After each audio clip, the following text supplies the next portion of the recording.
अगर आप ट्रेडिंग से पैसे कमाना चाहते हो ना, तो आपको चार्ट पैटर्न्स आने ही चाहिए। और अगर आपको चार्ट पैटर्न्स नहीं पता है तो डोंट वरी, आज की वीडियो से हमारी के साथ ही जो कुछ हम आपको सिखा रहे हैं इसके नोट्स भी जरूर बना लेना, ताकि आपको ये हमेशा याद रहे और बीच में बहुत सारी टिप्स जरूर करते हैं।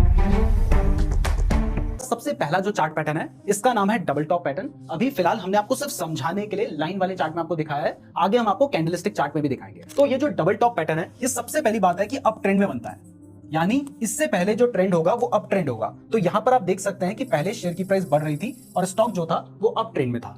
उसके बाद जो शेयर की प्राइस है वो एक जगह पर रेजिस्टेंस लेती है और वहां पर अपना टॉप बनाती है, जैसे यहां पर बनाया। तो उसके बाद प्राइस गिरने लगती है और गिरते गिरते कुछ नीचे आती है और एक पॉइंट पर यहां पर अपना सपोर्ट लेती है। अब सपोर्ट लेने के बाद प्राइस दोबारा से बढ़ने लगती है और बढ़ते बढ़ते वो लगभग उसी जगह पर अपना दूसरा टॉप बनाती है जहां पर पहले बनाया था। यहां पर देखो, हमने एग्जैक्ट दिखा रखा है कि यहां पर इसने पहला टॉप बनाया और दूसरा टॉप भी इसने बिल्कुल यहीं पर बना लिया। लेकिन हर बार जरूरी नहीं है कि ऐसा ही होगा।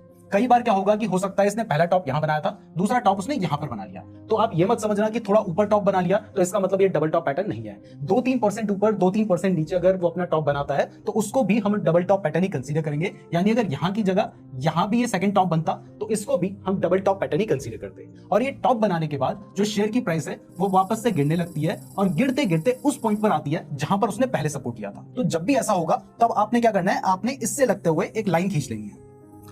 तो इस तरीके से आप एक लाइन खींच लेंगे। उसके बाद अगर मान लीजिए शेयर की प्राइस नीचे गिर जाती है तो हम यहां पर यह मानेंगे कि शेयर की प्राइस में ब्रेकआउट हो गया है, और क्योंकि उसने अपने सपोर्ट को ब्रेक कर दिया है तो इसके बाद जो शेयर की प्राइस है वो बहुत ज्यादा गिर सकती है। तो यहां पर आप अपनी शॉर्ट सेल करने की पोजीशन बना सकते हैं। अब यहां पर मैं आपको एक प्रो टिप देता हूं। देखो, कई बार क्या होता है कि जो शेयर की प्राइस है ना, वो थोड़ा नीचे गिरने के बाद वापस से बढ़ने की कोशिश करती है और बढ़ने के बाद दोबारा गिर जाती है। तो अगर कभी ऐसा होता है तो इसका मतलब है कि शेयर की प्राइस ने जो इसकी नेक लाइन थी, जो कि पहले सपोर्ट था, अब क्योंकि इसने इसको ब्रेक कर दिया है तो ये इसका क्या बन गया होगा, ये इसका बन गया होगा रेजिस्टेंस। तो अगर इसने अपने रेजिस्टेंस को रीटेस्ट किया है तो इसके बाद और ज्यादा प्राइस गिर सकती है। मतलब यहां पर हम कंफर्म हो जाएंगे कि प्राइस ने उस रेजिस्टेंस को ब्रेक नहीं कर पाया है और उसके बाद प्राइस गिर सकती है। तो आप चाहें तो सबसे पहले तो यहीं पर अपनी शॉर्ट पोजीशन ले सकते हैं, लेकिन अगर आपको कंफर्म करना है तो आप उसके बाद वेट कर सकते हैं। कई बार शेयर की प्राइस यहां पर अपने आप को रीटेस्ट भी करती है, लेकिन हर बार जरूरी नहीं है कि रीटेस्ट करे, इसलिए आप चाहें तो यहां पर अपनी शॉर्ट करने की पोजीशन ले सकते हैं। तो अब आपका टारगेट कहां पर होगा वो मैं आपको कैंडलस्टिक वाले चार्ट में बताता हूं। फिलहाल आपको समझ आ गया है कि ये वाला जो हमारा पैटर्न है ये बनता कैसे है।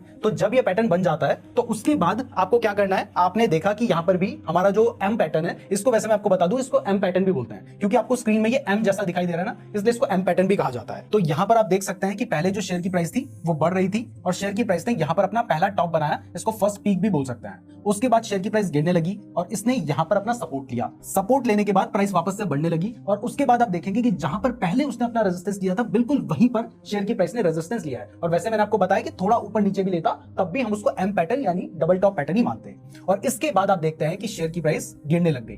तो जैसे ही शेयर की प्राइस गिरने लग जाती है और आपको दिखाई देता है कि ये पहले वाले सपोर्ट के आसपास आ गई है, तो अब आप क्या करेंगे, आप इस तरीके से यहां पर एक लाइन ड्रॉ कर देंगे और उसके बाद अगर ये लाइन हमारी ब्रेक हो जाती है तब आपने क्या करना है, जैसे ये ब्रेक हो जाती है तब आप एंट्री ले सकते हैं, या फिर कई बार रीटेस्ट भी करेगी तब भी आप एंट्री ले सकते हैं। तो यहां पर आप श्योर हो गए हैं कि जो शेयर की प्राइस है उसने अपने सपोर्ट को ब्रेक कर दिया है, तो आपने यहां पर एंट्री ले लेनी है। आपका जो स्टॉप लॉस होगा वो जिस कैंडल ने ब्रेकआउट दिया है उसका टॉप पॉइंट, यानी यहां पर आप अपना स्टॉप लॉस लेकर चल सकते हैं। और रही बात टारगेट की, तो देखो, टारगेट के लिए आपको क्या करना है कि जो नेक लाइन और फर्स्ट या सेकंड टॉप के बीच में जो डिफरेंस है उस डिफरेंस को ही आपको अपना टारगेट लेकर चलना है। जैसे मान लो यहां पर आपको दिखाई देता है कि इन दोनों के बीच में 3% का डिफरेंस है, तो अब आप इतना ही टारगेट यहां पर 3% का लेकर चल सकते हैं।